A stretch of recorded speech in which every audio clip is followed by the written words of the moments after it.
In the imposing hall of an American mansion, where the chandeliers reflected power and pride, an almost imperceptible gesture was enough to I hope transform an you are ordinary enjoying evening yourself. into a spectacle of pain.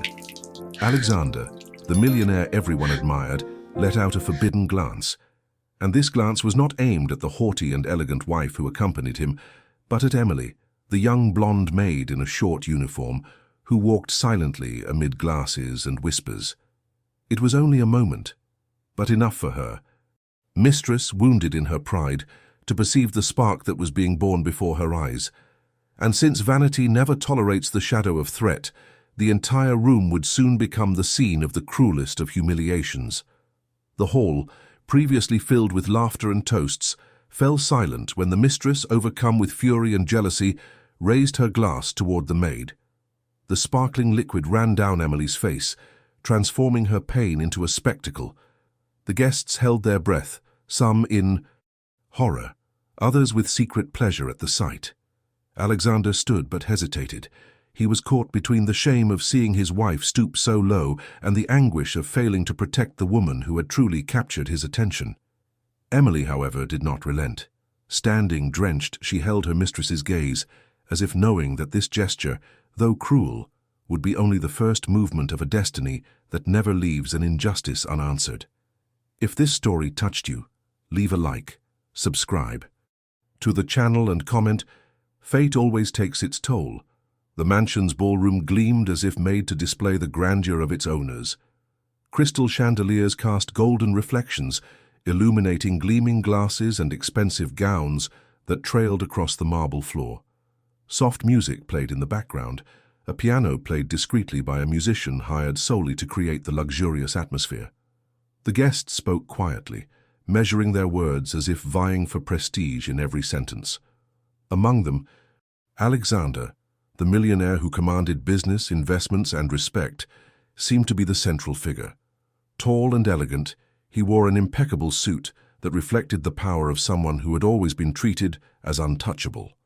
Beside him, his wife walked with firm steps, adorned in a provocative red dress with a plunging neckline and a hem above the knees, displaying not only beauty, but a presence that imposed itself over everyone. She smiled and greeted, but behind the mask of a haughty woman, a fierce instinct watched every detail. Among the glasses and trays, almost invisible, stood Emily. The young blonde waitress wore a short, youthful uniform with a discreet yet striking neckline, which clashed with the surrounding pomp, yet still revealed an air of innocence and dignity. She moved silently, carrying plates, filling glasses, discreetly cleaning any imperfections that might tarnish the event's image. To everyone there, Emily was nothing more than a servant, a necessary cog in the social machinery. But for Alexander that night, something had changed. His eyes followed her with an intensity that even he seemed unable to control. It was a quick glance, almost imperceptible, but enough to set Emily's heart ablaze, and she realized the weight of being under her boss's forbidden attention. She looked away immediately, trying to focus on her work, but something stirred inside her. What had always been just a distant dream, a silent and impossible love, now became even more dangerous. Every time she passed by, she felt the weight of Alexander's eyes following her movements. And it wasn't just desire. There was curiosity, there was interest, there was something that not even the millionaire himself could disguise. The wife, haughty and proud, noticed. No detail escaped her vanity-trained vision. And when she noticed her husband's gaze shifting to the maid, something inside her snapped. Fury disguised itself as a smile, and the humiliation that had yet to happen was already forming in her mind like a sentence.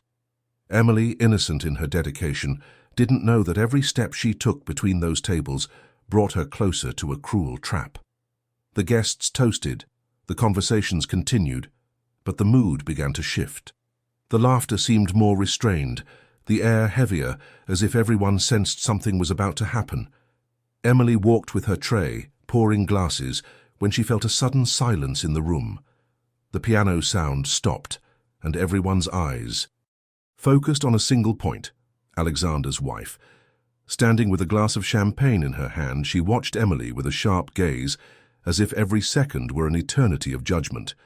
Emily, not immediately understanding, approached to retrieve an empty glass, and at that moment her mistress stepped forward. Without warning, she raised the glass she was holding and poured the sparkling liquid over the young woman's face. The champagne ran down her blonde hair, down the neckline of her uniform, wetting her skin and her dignity. A cruel laugh escaped her mistress, echoing through the room like thunder. The impact was immediate. The guests held their breath, some shocked, others unable to hide their pleasure at witnessing a forbidden spectacle. Emily remained motionless. Her eyes burned not only from the liquid, but from the unbearable weight of hundreds of eyes judging her existence. Inside, pain consumed her, but outwardly, she didn't give in. She didn't fall. She didn't beg. She didn't let. Her tears mixed with the champagne. She simply slowly raised her face, silently facing what had just happened. Alexander rose from his chair, his face pale with indignation, but he remained trapped in his own hesitation, torn between the impulse to protect Emily and the weight of appearances that suffocated him. His wife, pleased with her act, lifted her chin proudly as if she had crushed a threat before everyone, and the hall, amidst low murmurs, became the stage for a silent war, where every guest witnessed that fate had begun to move its pieces. Emily, soaked, took a deep breath. Deep in her soul, a voice whispered that it wouldn't end there, because life doesn't let injustice go unnoticed, and karma, patient and sure, was already walking among the chandeliers and cups, waiting for the moment to give each person what they deserved. The next morning, the mansion seemed too clean to hide the traces of the previous night. The flowers were in place, the piano closed, the silver arranged as always, but the air carried a silence that didn't come from luxury. It came from error. Emily woke early, washed her hair to remove the smell of champagne, and tied it in a simple bun, as if to leave behind the memory of the cruel laughter. She descended the stairs in her impeccable uniform, her eyes tired, and found her mistress already at the breakfast table, raising her cup like a scepter. Without a word, she received curt orders from someone who transformed routine into punishment, chandelier by chandelier, step by step, as if all the marble in the house could be scrubbed until the scene of humiliation she herself had created disappeared. Alexander avoided the salon for hours, locked in his office as if hiding from a mirror. He still saw Emily's image motionless, her face drenched, her dignity intact. What had always been calculation and control in him was now conflict. He finally went downstairs, and when he saw her on her knees meticulously cleaning the base of a column, a pang of shame burned his throat. He wanted to kneel beside her and tell her it would end there, but the door opened, and his mistress entered, perfumed and erect, asking aloud why everything still reflected so little. Emily nodded with a trembling, "Yes, ma'am." Alexander took a deep breath and called for backup, trying to sound practical, but in reality, asking that her suffering not be a spectacle for his eyes. The employees whispered in the hallways like a cold wind, torn between compassion and fear. The mistress cultivated fear with a gardener's hand. At noon she gathered 2 maids in the hall, and in front of them criticized Emily's posture, her length of service, even her way of holding a tray. She asked her to repeat the gesture several times, to learn, while Alexander's footsteps echoed upstairs. He paused on the stairs halfway, watching the cruel rehearsal. The tray trembled only slightly, not from weakness, but from contained rage. When the mistress ordered her to serve water as if it were crystal, Alexander descended the last flight and declared that it was enough. It wasn't a shout, but it was firm enough to break the spell. On a pale afternoon, the house welcomed 2 of the mistress's friends for a casual tea. There was no such thing as a casual affair. Each cup was placed for Emily to serve with her head bowed, each laugh scratched deliberately. One commented too loudly that some people don't know their place. Another asked, looking at her nails, if the bosses are being too generous with the staff. Emily bit her tongue and followed the survival script. Pour, collect, breathe. Alexander passed through the garden just as the mistress accidentally dropped a silver spoon at Emily's feet. The sound of the metal on the ground sounded like a sentence. He bowed before her, picked up the spoon, and told the guests that tea was over. The discomfort dissipated like smoke. The mistress smiled with teeth. The night brought a kind of false peace. The house uninvited, the lights dimmed, the city distant. Emily was washing the dishes in silence when Alexander appeared in the kitchen doorway. He apologized unvarnished, like someone learning to speak for the first time. He said he wouldn't let it happen again, that he would arrange for her to leave the next day, that he would speak to his wife in clear terms. Emily dried her hands, keeping her distance from someone who knows the price of every gesture. He thanked her, but didn't offer absolution. He didn't need to. He simply said he would continue doing his job until the truth resolved what words cannot. The mistress heard the murmur of voices and descended the stairs slowly, silently. She saw the two of them, one on either side of the table, without touching, without an illicit whisper, and yet she understood everything. There was something there that wouldn't yield to ridicule, something her champagne hadn't managed to melt. She returned to the bedroom with light steps and hard eyes. In the mirror, she practiced the smile she would use the next day, the smile of someone who forgives to buy time. Beside the mirror, she opened her phone and began planting the seeds, a link to a columnist, another to an acquaintance who loved a rumor, a spontaneous invitation to a small, intimate dinner, just 5 people.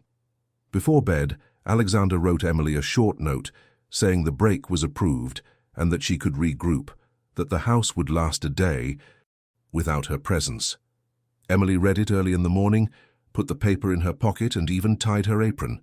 Rest would come later. There were tasks only her own heart could accomplish, removing the smell of champagne from memories, restoring the shine to the silverware, not out of whim but out of self-respect. As she rubbed a glass until it was translucent, she noticed her own face reflected more clearly. It wasn't vanity, it was return. The image he stared at didn't ask for pity, it asked for space. At the end of the day, chance, or fate, opened a crack. A new driver, lost on time, commented in the cafeteria that he'd heard, the day before the event, his boss rehearsing lines in front of the mirror, repeating, in front of everyone, like a chorus. Emily didn't react. The comment passed through her like the wind charting a course. There was method in cruelty. If there was method, there was proof. And if there was proof, there was a thread to pull. Alexander, from the office, sent 2 messages that went unanswered. His boss in her room confirmed attendance for the intimate dinner, and the clock, which so often merely decorated the walls, seemed to mark something else, the exact distance between humiliation and reckoning. When the house fell silent, Emily stood a minute longer in the empty living room, facing the chandelier she had cleaned herself.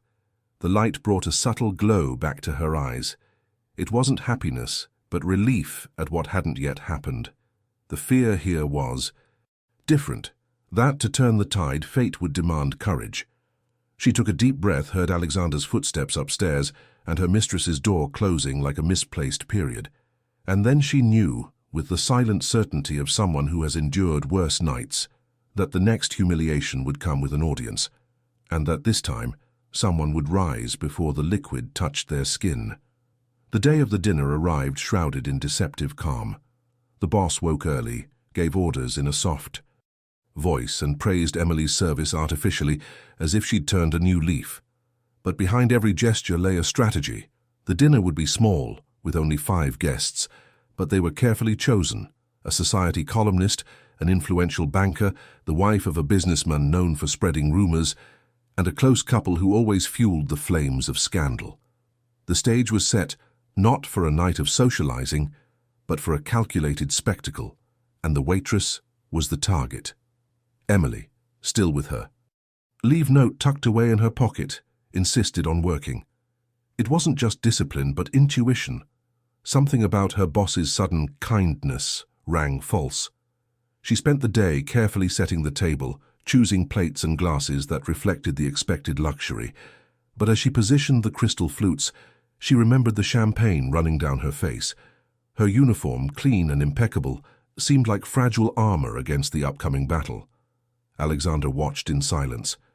Since the humiliation, he had reached out to her in small gestures, A word of apology, a lingering look, a silent presence in the kitchen. It was as if he were learning to see Emily for the first time, not just as an employee, but as a woman. Each time he saw her resist with dignity, something in him broke. He knew he had crossed an invisible line. His wife was no longer the center of his thoughts. Emily, with her simplicity and strength, had become the memory he carried with him in every silence. When the guests arrived, the mistress greeted them with practiced smiles. She laughed loudly, showered compliments, and made a point of displaying Alexander at her side, like a trophy. But watchful eyes noted the tension between the couple. Emily silently circulated the room. Each time she approached to serve, the mistress watched her with eagle eyes, and when she noticed Alexander averting his gaze to follow the maid's discreet steps, the flame of jealousy burned even brighter. The opportunity arose. During dessert, the mistress theatrically praised Emily's dedication in front of everyone. "It's almost family," he said, laughing. The guests smiled, but their looks were filled with malicious curiosity. Emily maintained her composure, giving a slight nod of thanks. It was then that the mistress deliberately dropped a wineglass on the tablecloth. The crystal shattered into shards, and the red liquid spread like blood across the white linen. "Emily, look what you've done," he accused, even, though everyone had seen who had knocked over the glass. The room fell into an uncomfortable silence. Emily knelt to clean, her blonde hair falling over her face. The murmurs began. The society columnist, eager for headlines, discreetly picked up her cell phone, ready to record any detail.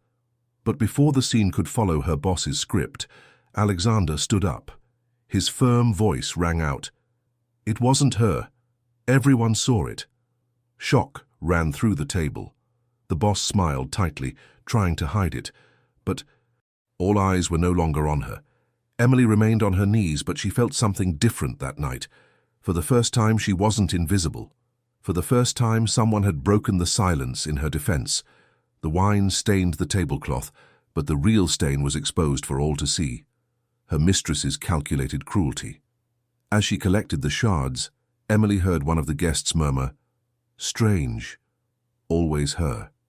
The comment seemed lost in the air, but it sank deep into her mistress's heart. The plan that was supposed to reinforce her dominance was beginning to fail. With each attempt to destroy Emily, her own downfall became more evident. Alexander, standing, stared at his wife as never before. He said nothing more, but his silence was more devastating than any words.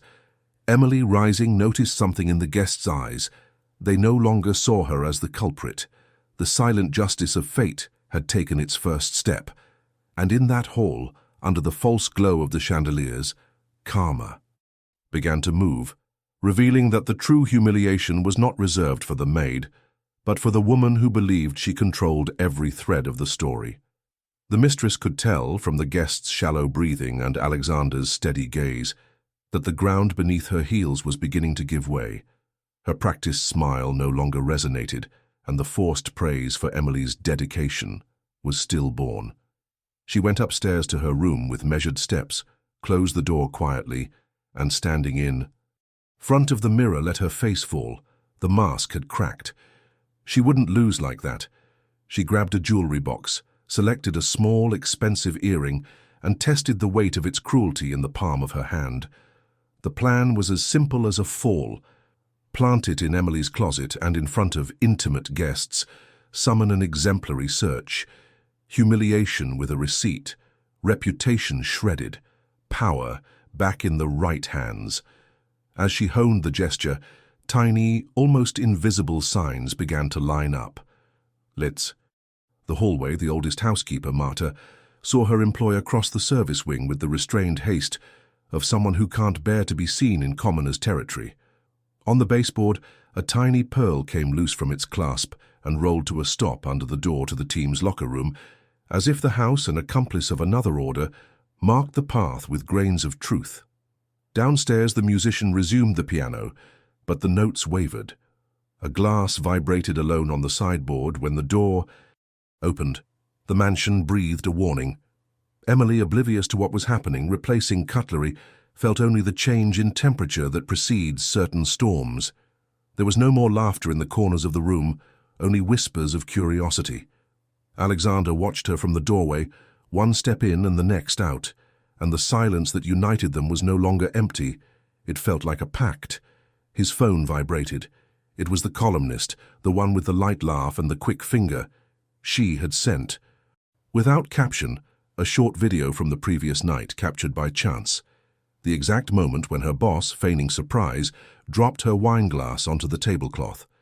The gesture was clear, calculated, and the phrase, "What a shame," was delivered with the smile of someone winning an old game.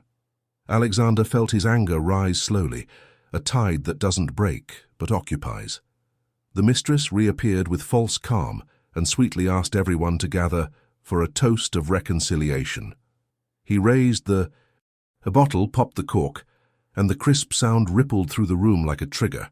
Before the toast, however, he called Emily out of courtesy and pointed to the dressing room corridor, saying that a very sentimental piece was missing. The theatrical invitation was enough for the curious to approach, following the procession like someone climbing a staircase toward a scandal.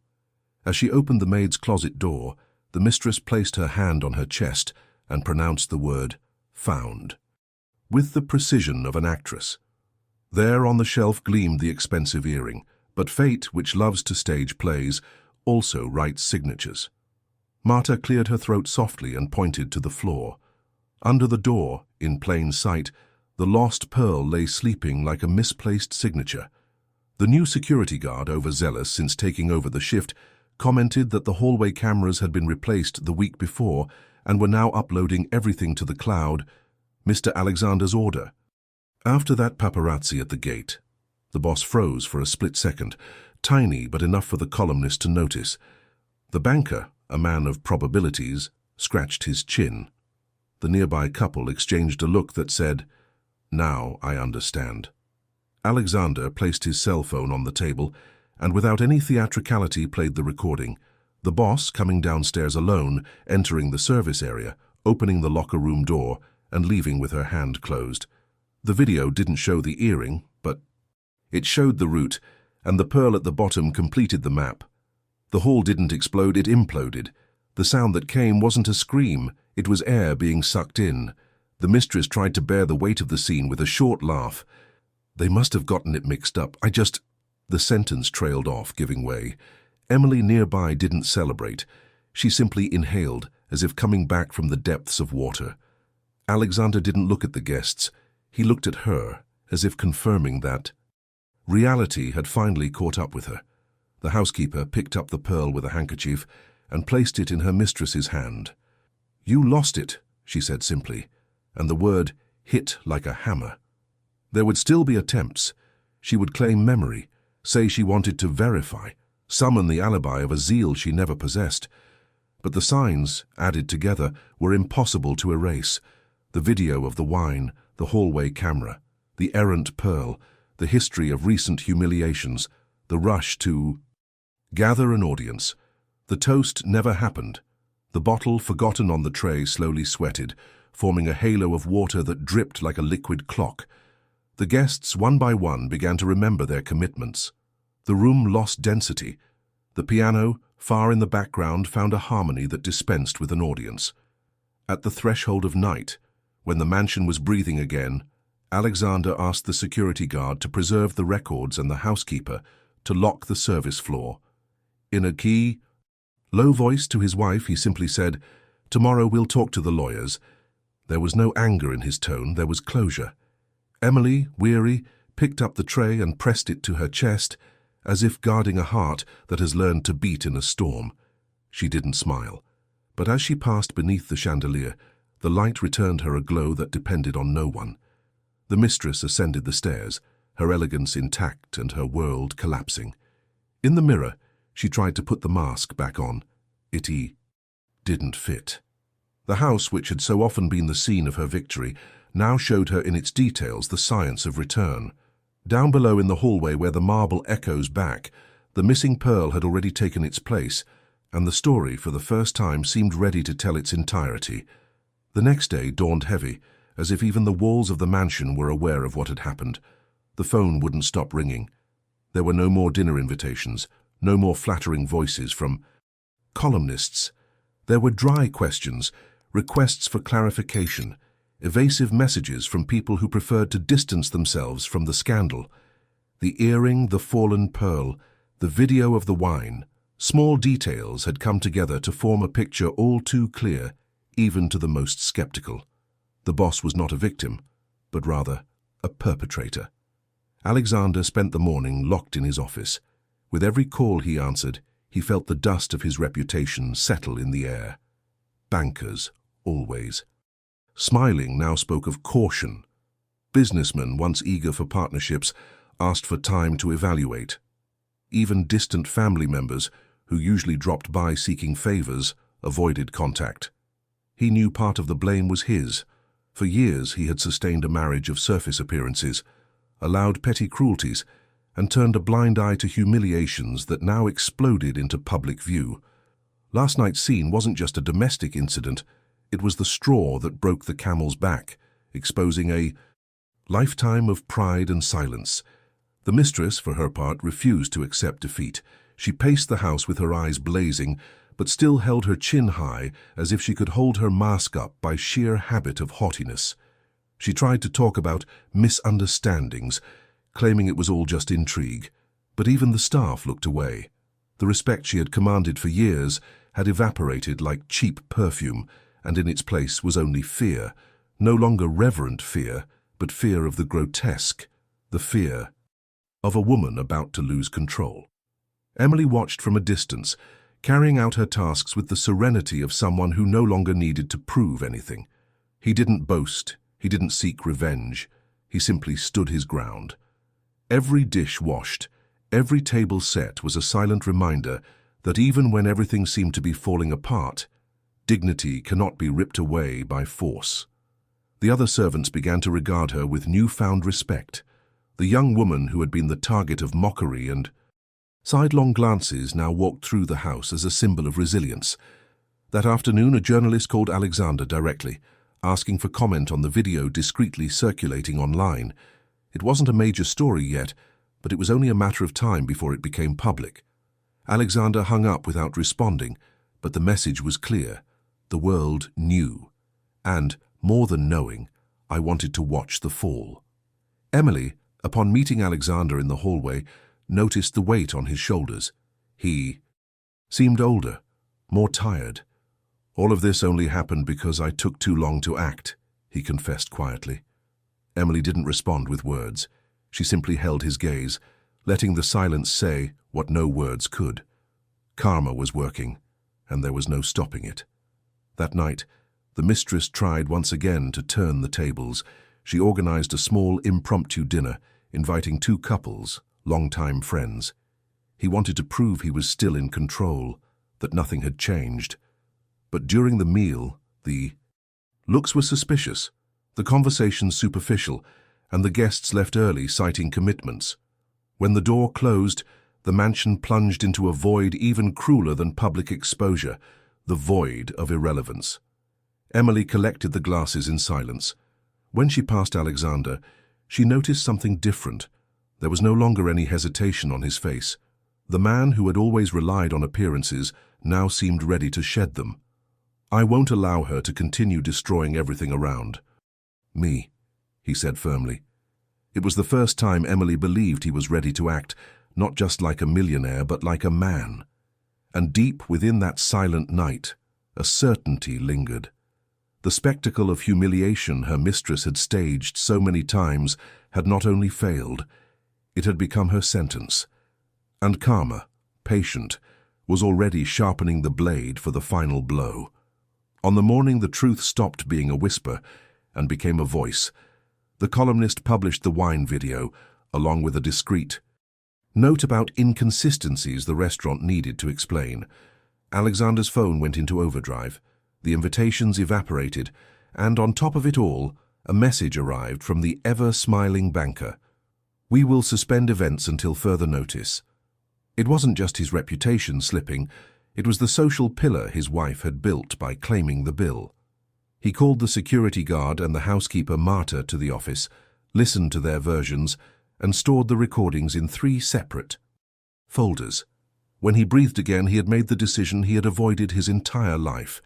That evening, with the table set only for family and 2 lawyers, the mistress descended in red, as if still commanding the fire. She tried to recreate the ancient liturgy, the toast, the smile, the prepared phrase, but her voice faltered when Alexander asked her to sit and listen. There was no spectacle. There were fantasies.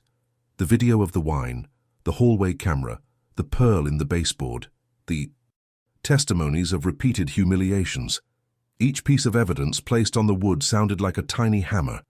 The mistress tried to dress up the excuses, zeal, haste, gossip, but they crumbled at the first gust of wind. When she realized she wouldn't regain the stage, she resorted to her final trick. She grabbed the champagne bottle she once used as a weapon and raised 2 fingers in the air, asking for silence, as if she could still control the narrative with its glow. Alexander held the bottle firmly before she could finish the gesture. He didn't snatch it, he didn't shout. He simply lowered her arm and said simply, definitively, "It's over." The word wasn't aimed solely at the wedding, looked to the era of humiliation as a method. Emily watched, standing a step back from the pantry door, like someone learning to recognize the exact moment the tide turns. There was no triumph in her eyes, but a gentle astonishment. Justice was finally standing on its own 2 feet. Marta crossed the room, placed the small pearl on the table and, with the same care with which she stores bedsheets, announced that the service wing would no longer be the scene of humiliating inspections. The lawyers confirmed the measures: the wife's removal from household matters, restricted access to staff quarters, and the separation was initiated. The sound wasn't of shrapnel. It was of an internal structure being reassembled.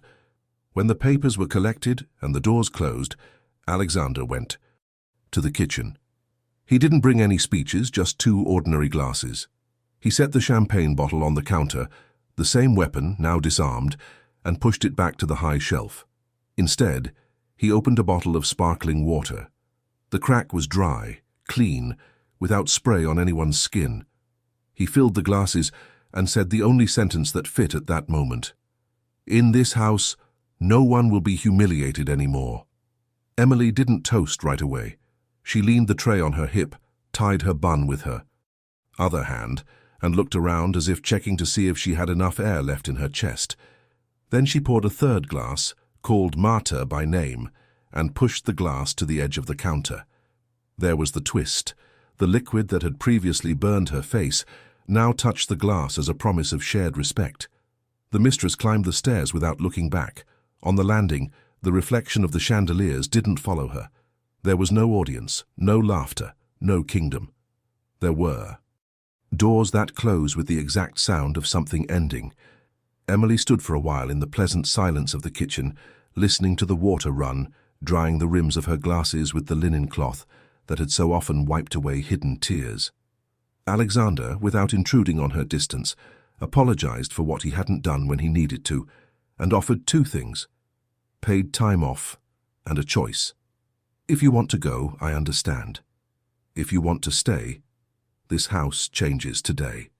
She took a breath, measured her words like someone measuring a piece of cloth before cutting, and replied that she would stay for the right reasons: work, respect, the peace of walking the halls without lowering her head.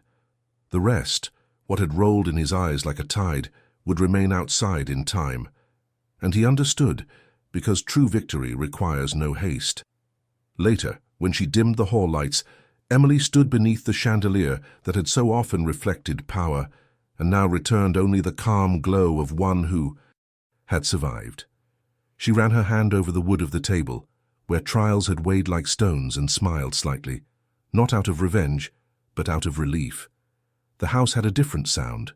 The piano, forgotten, found the missing note on its own, and Karma, patient and precise, finished its work without fanfare, returning to each what was theirs: to her wife, the empty echo of her own cruelty; to Alexander, the duty to be dignified; to Emily, the dignity she never relinquished. If this story touched you, leave a like and subscribe to follow the next twists and turns.